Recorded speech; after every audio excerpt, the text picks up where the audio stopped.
mini lecture is going to deal with how to create functions and procedures in Ada itself. Now, the basic syntax for an Ada function starts off and deals with this. So we have the function, a name.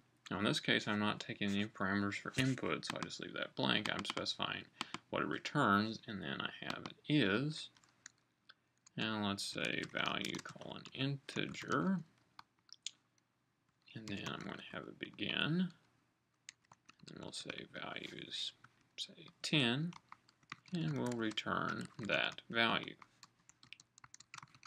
And then I end this particular test.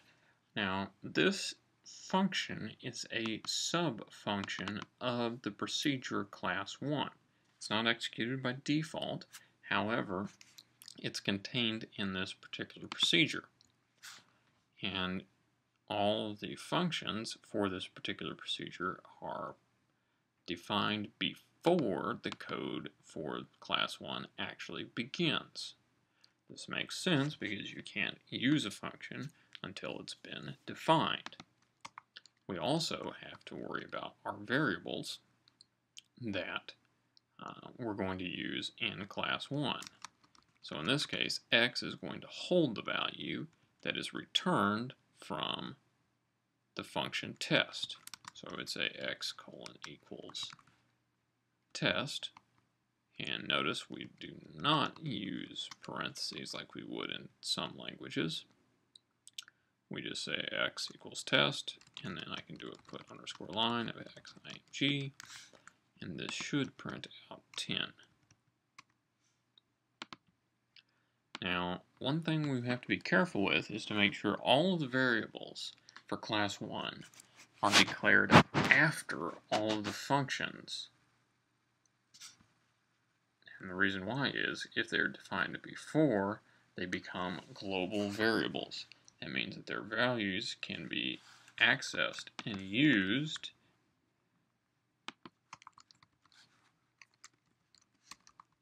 inside of these functions. So in this case, I am not changing x's value because I am assigning it. However, if I neglect assigning it, so to speak, actually no, just execute test, well, I use function test in a procedure call. And this is due to the fact that I am not assigning the variable. So Ada is preventing me from using this to demonstrate this, but if this was a procedure, that would indeed work. And speaking of procedures, let's change this back around the way it was before. Procedures are similar to functions, except they cannot return a value. So functions, their goal is simply to return information. And they can take parameters. So if I wanted to pass some information to it, that's the syntax we would use. Now procedures do not return information. However, they allow us the capability to determine if a parameter is for input only, or for output only, or for both.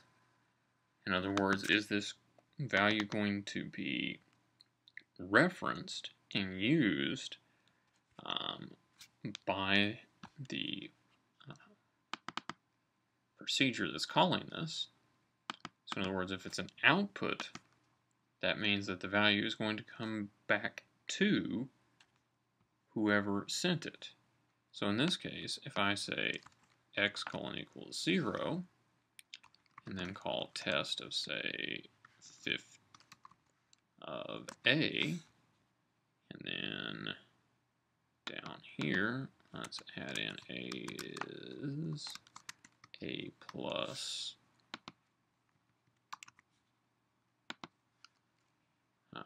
10, and we can't return because this is a procedure. What this should do is, let's add values number to A. So if x is 5 to begin with, and then we run the test procedure, we should see that the output is 15, and that's because we have the input of this coming in, and then it's also going out.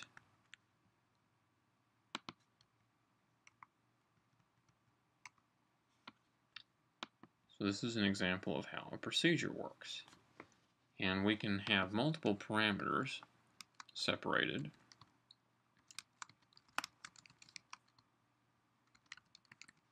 by semicolons.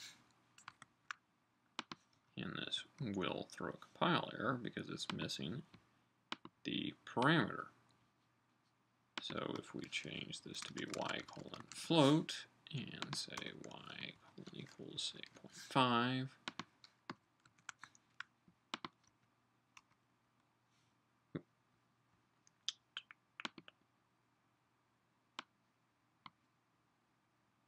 where did I mess up on this? Line 17.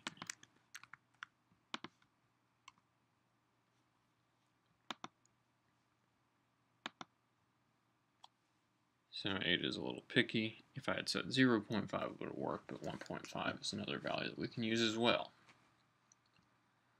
Another thing, if we have multiple variables of this particular type, you can separate them with commas. So all sorts of different flexibility and options that we have with Ada in terms of what we can use this with functions and procedures. So procedures give us lots of flexibility because our parameters can be variables that are coming in from other procedures, and they also allow us reference capability by allowing the out keyword. By default, they're just in. And with functions, in works as well. You can have an output parameter with a function. However, you can return a value using a function. It all depends on what your code is doing and which particular situation you are needing to address with this. So, in a nutshell, that's how you use functions and procedures in Ada. And always remember, after all of your procedures and functions, then you can add in your own variables.